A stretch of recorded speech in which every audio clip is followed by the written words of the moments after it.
Ram Ram friends, గత 24 గంటల్లో ఎంతో నిరాశ, నిస్పృహ, కోపం, ఆక్రోశం, అందరిలో ఒక భావోద్వేగం. అలా ఎలా ఆపేస్తారు యుద్ధం అని. ఇంకో వర్గమేమో iron lady Indira Khan best PM resign Modi అనుకుంటూ మొత్తం జాకీలు పెట్టి ఇందిరాఖాన్ని లేపుతూ మోదీని తిడుతున్నారు. మరికొందరు ట్రస్ట్ మోడీ, ఆయన మీద నమ్మకం పెట్టుకోండి అని. యుద్ధం అంటే వ్యూహాలు, యుద్ధం అంటే చంపడం చావడం కాదు, శత్రువుని ఓడించడం. గత 24 గంటల్లో ఏం జరిగిందో 2 నిమిషాల్లో మీకు నేను చెప్పే ప్రయత్నం చేస్తాను. పాకిస్తాన్ ఎయిర్ బేస్ నూర్ ఖాన్ రావల్పిండి, దీనిని ధ్వంసం చేసింది భారత ఆర్మీ. ఇది ప్రధాన పాకిస్తాన్ వైమానిక దళ స్థావరం. దేశాధినేతలతో సహా విఐపి కదలికకు కేంద్రం ఇది. రవాణా ఇంకా వైమానిక ఇంధనం నింపే స్క్వాడన్లకు ఇల్లు. ఇస్లామాబాద్కు దగ్గరగా ఉంటుంది కాబట్టి ఇది జాతీయ భద్రతకు కూడా చాలా కీలకం. ఇలాంటి ఒక దాన్ని లేపి పాడేశారు. దానితో పాటు మురిత్, షోర్కోట్ ఇంకా ఇలా 15 పాకిస్తానీ ఎయిర్ బేస్ల మీద దాడులు చేసింది భారత్. వెన్నులో వణుకు పుడుతుంది వాళ్ళకి. ఆపరేషన్ సింధూర్ మొదలుపెట్టిన 2 రోజులకే IMF ఇంటర్నేషనల్ మానిటరీ ఫండ్ దగ్గరికి వెళ్ళి అప్పు అడుక్కుంది. మరి భారత్ ఏం చేస్తుంది? ఆత్మనిర్భరంగా ధైర్యంగా ఎదుర్కొంటూనే ఉంది, దాడులు చేస్తూనే ఉంది. ఇక చేసేది లేక అమెరికా మాట ఏమన్నా వింటుందేమో భారత్ అని ట్రంప్ అపాయింట్మెంట్ కోసం వేచి చూస్తూ ఉంటే నిన్న అపాయింట్మెంట్ ఇచ్చాడు ట్రంప్ పాకిస్తాన్కి. కాళ్ళ మీద పడి అడుక్కొని దాడులు ఆపించు మహాప్రభో అని అంటే 2 రోజులు 2 దేశాలు సీజ్ ఫైర్ కాల్పులు ఆపేద్దామని ఒప్పుకున్నారు. మే 12వ తారీఖున కూర్చుని నియమ నిబంధనలు, భారత్ ఏం కోరుకుంటుంది అన్ని చర్చ చేస్తామని చెప్పారు. భవిష్యత్తులో భారత్పై జరిగే ఏ ఉగ్ర చర్యనైనా దేశంపై యుద్ధంగా పరిగణిస్తామని, దానికి తగు విధంగా స్పందిస్తామని తేల్చి చెప్పింది భారత ప్రభుత్వం. పాకి పని ముగిస్తే అయిపోయేది, ఎందుకు వెనకడుగు వేశారు అని కొందరు. ఇక్కడ కొన్ని విషయాలు అర్థం చేసుకోవాలి మనం. జియో పొలిటికల్ సిచ్యువేషన్లో కొన్ని ఇష్టం లేని నిర్ణయాలు అగ్రరాజ్యాల ఒత్తిడి మూలంగా తీసుకోవాల్సి వస్తుంది. దానితో పాటు చైనా మిజైల్స్ అన్ని ఉత్తుత్తువే అని తేలిపోయాయి కదా. వాళ్ళ ఆయుధ వ్యాపారంపై దారుణమైన దెబ్బ పడింది కదా. చైనా ఆయుధాలు భారత్ ముందు తుస్సుమన్నాయి. Make in India, made in India సత్తా ప్రపంచానికి తెలిసింది. అమెరికా ఇచ్చిన F-16లు తుస్సుమన్నాయి. ఇండియా మిలిటరీ పవర్ ప్రపంచం చూసింది ఈ రోజున. ఈ 4 రోజుల్లో పాకిస్తాన్కి జరిగిన నష్టం $4 బిలియన్ల. వాడు అప్పు తీసుకున్న దానికంటే 4 రెట్ల నష్టం జరిగింది. రక్షణ వ్యవస్థలో మన సత్తా ఏమిటో ప్రపంచానికి ఈ రోజున తెలిసి వచ్చింది. పాక్ ఎయిర్ బేస్ వ్యవస్థ మొత్తం నాశనం చేశారు. సింధు నదీ జలాల ఒప్పందం ఇంతకు ముందులా ఏకపక్షంగా ఉండదు, భారత్ షరతుల మేరకే ఉంటుంది. రూల్స్ ఆఫ్ ఎంగేజ్మెంట్ మార్చేశారు. ఇకపై ఉగ్రవాదుల దాడి కూడా వార్ లానే ట్రీట్ చేస్తామని చెప్పేశారు. అంతా బానే ఉంది. కానీ 1947 నుండి 2025 వరకు పాకిస్తాన్ మన దేశానికి ఎన్నో కష్టాలు, నష్టాలు కలిగించింది కదా. భారత ప్రభుత్వం ఎన్నిసార్లు వాళ్ళను క్షమించి వదిలింది? ఉగ్రవాదం ఏమైనా తగ్గిందా, ఆగిందా? పాకిస్తాన్ ఏమైనా దారికి వచ్చిందా? POK భారత్లో కలిసిందా? అక్కడ ఉన్న ఉగ్ర స్థావరాలు ఏమైనా తొలగించారా?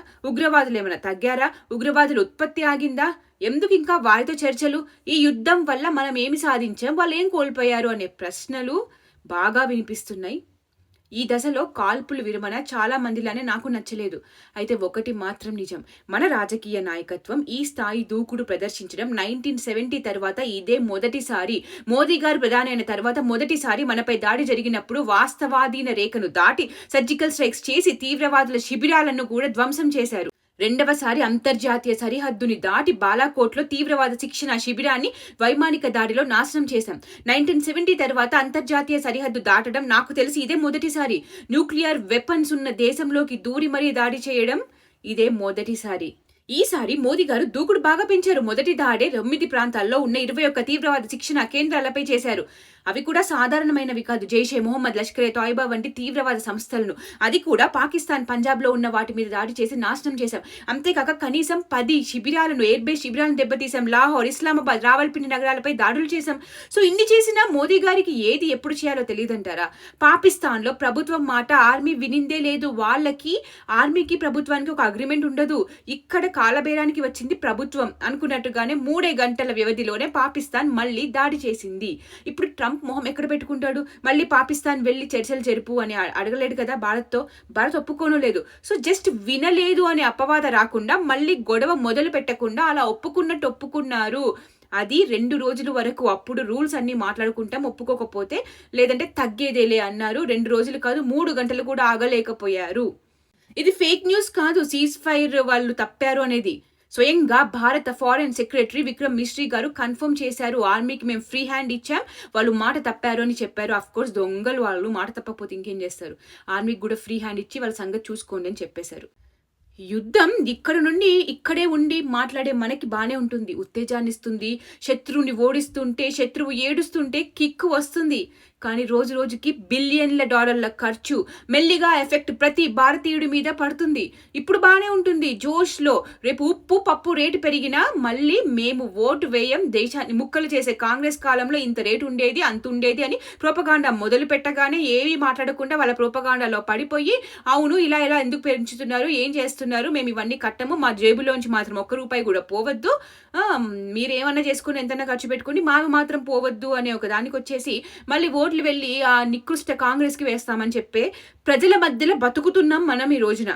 అండ్ ఇలాంటి ఒక ప్రోపగాండా ఈ రోజున మొదలు పెట్టేశారు. నిన్నటి వరకు నికృష్ట కాంగ్రెస్ వాళ్ళు ఏమన్నారు, డీఎస్కలేట్, నో వార్, ఆపేయండి, యుద్ధం వద్దు, ఆపేయండి అని అన్నారు. చూడండి వాళ్ళ పోస్టులు, ఇలా సీజ్ ఫైర్ అగ్రిమెంట్ చేసుకున్నారు అని తెలియగానే ఛీ మోడీ ఇంత పిరికోడా, మా ఇందిరా కానీ ఐరన్ లేడీ, ఆమెను చూసి నేర్చుకోండి, మోడీ షుడ్ రిజైన్ అంటూ మొదలు పెట్టారు. చూడండి, డీఎస్కలేట్ ఇండియా పాకిస్తాన్ వార్ అని నిన్న, ఇవాళేమో ఇందిరానే ఎవరి మాట వినలేదు అంట. వీరు డీఎస్కలేట్ మళ్ళీ వచ్చి ఇందిరా మీద రెస్పెక్ట్ 1000 రెట్లు పెరిగింది. ప్రతి కాంగ్రెస్ కమ్యూనిస్ట్ అకౌంట్ నిన్నటి నుంచి ఇందిరా ఖాన్ ని పొగుడుతూ దేశాన్ని మన మోదీ గారిని తిడుతూ ఉన్నారు. అంతా ఈ కమ్యూనిస్ట్ కాంగ్రెస్ అకౌంట్లు కానీ వీళ్ళంతా టూల్ కిట్ ఎందుకు చేస్తున్నారో తెలుసా? గత వారంగా ప్రపంచంలో కుల మత భాష ప్రాంతాలకు అతీతంగా ఒక భారతీయుడు మోడీ వెనక, మన ఆర్మీ, నేవీ, డిఫెన్స్, వివిధ దళాల వెనక నించున్నారు, మీకు మేము అండగా ఉంటాము అని ఒక గొంతుగా నిలబడ్డారు. అది జీర్ణించుకోలేని గుంట నక్కలు, పాకిస్తానీ ప్రేమికులు జస్ట్ అదను కోసం వేచి ఉండి సమయం రాగానే ఇలా పక్కదోవ పట్టించి మోదీ షుడ్ రిజైన్, ఆయనకేమీ చేత కాదు అని ఇప్పటి వరకు చేసినవన్నీ కూడా నీరు కార్చే ప్రయత్నం చేస్తున్నారు, మొదలు పెట్టేశారు అటాకింగ్. ఇవి వీళ్ళ బతుకులు. ఎస్, ఇందిరాఖాన్ లాగా ఎవరు ఉండలేరు. సొంత ఆర్మీ చీఫే ఒక ప్రధానమంత్రిని ఫూల్ అనిపించుకోవడం ఇందిరాఖాన్కే సాధ్యం. 93,000 పాకిస్తానీ సైనికులు పట్టుపడితే దానికి బదులుగా కనీసం ఏమీ అడగకుండా పాకిస్తాన్ ఆక్యుపైడ్ కాశ్మీర్ అన్న తీసుకోకుండా ఊరికనే ఇచ్చేయడం ఇందిరాకే సాధ్యం.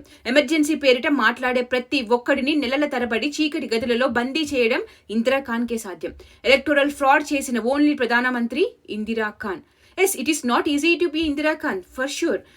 వేరే ఇప్పుడు ఏంటి, ఇప్పుడు శత్రు దేశము పాకిస్తాన్ నుంచి బంగ్లాదేశ్ని విడదీశారు. ఇప్పుడు బంగ్లాదేశ్, నువ్వు మన భారత ఆర్మీ అన్నలు ఎంతమంది చనిపోయారు ఆ రోజు యుద్ధంలో? ఇప్పుడు బంగ్లాదేశ్ భారత్తో ఉందా? పాకిస్తాన్కి సపోర్ట్ చేస్తుంది ఈ రోజున. అంతేకాదు పాకిస్తానీ న్యూస్ బ్రీఫింగ్లలో ధ్రువ్ డర్టీ యూట్యూబ్ వీడియోలు చూపించి భారత్ని తిడుతున్నారు. ఇలాంటి దేశద్రోహులు మన మధ్యన, మన దేశంలో ఉన్నంత వరకు మనం కూడా అంతర్యుద్ధము, ప్రపంచంతో యుద్ధము, శత్రు దేశాలతో యుద్ధం చేయాల్సిందే. అది నిరంతర యుద్ధం. కానీ ఇక్కడ 2 రకాల యువత ఉన్నారు. చండీగఢ్లో ఆర్మీ పిలుపు ఇవ్వగానే లక్షల్లో యువత వచ్చింది, నా దేశం కోసం నేను పోరాడుతా అని. సెల్యూట్ వీళ్ళ దేశభక్తికి. ఇంకో రకమైన యూత్ చైనా, పాకిస్తాన్ బిస్కెట్లకు అమ్ముడుపోయి, నోటితో విసర్జించి అమ్ముడుపోయిన కమ్యూనిస్ట్ కాంగ్రెస్ యువత. ఇంకో పక్క జవాన్లు పెళ్ళైన 3 రోజులకి, ఆ పెళ్ళైన తెల్లారి కుటుంబాన్ని వదిలేసి నీ కుటుంబం కోసం అక్కడ పోరాడుతుంటే నువ్వు నీ దేశానికి రావడానికి ఆలోచిస్తున్నావు. టర్కిష్, చైనా ప్రొడక్ట్స్ కొనకుండా ఉండండి అంటే చెయ్యము. సో ఇవన్నీ ఇన్ని ఉన్నాయి, ప్రభుత్వం ఆలోచించే చేస్తుంది. Trust army, trust Modi. మనం ఇంట్లో ఉండి చెప్పినంత సులభమైతే ఇవన్నీ కావు. ఈ తరంతో ఈ ఉగ్రదాడులు, ఈ ఉగ్ర దేశం పీడ పోవాలి, దీనికి అంతం ఉండాలి అనే కోరిక, ఆశ అందరిలోనూ ఉంది, నాలో కూడా ఉంది. కనీసం మన తరం బాధపడ్డా మన ముందు తరాలు బాగుంటాయి, ఈ ఉగ్రవాదుల దాడుల నుంచి తప్పించుకోబడతాయి అని. Let's hope for the best and trust Modi and hour army. జై భారత్, జై హింద్.